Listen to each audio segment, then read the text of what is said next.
What is up, guys? This is your boy Breezy, and in today's video we're going to be talking about my 2004 Chevrolet Silverado. But first, I've got an amazing video for y'all about a car show that we were at a local event.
Alright guys, I hope that y'all enjoyed the car show, and here we are with my 2004 Chevrolet Silverado, as I was talking about in the beginning of the video.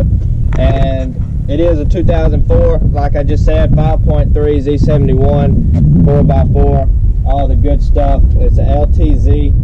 I went over here and I basically put 2 stripes on the hood. I got this hood whenever it came with the truck, and you can find it on Car ID with the headlights that are chromed out, as my girlfriend that is videoing right now just basically picked out for me. So y'all let me know what y'all think about getting some new rims, or whatever y'all think should be done to the truck next, because I'm previously, or actually right now, trying to find out what I want to do to it. It's just a stock 5.3, and thank you for watching. Make sure you hit the subscribe button and hit the like button if you like the video.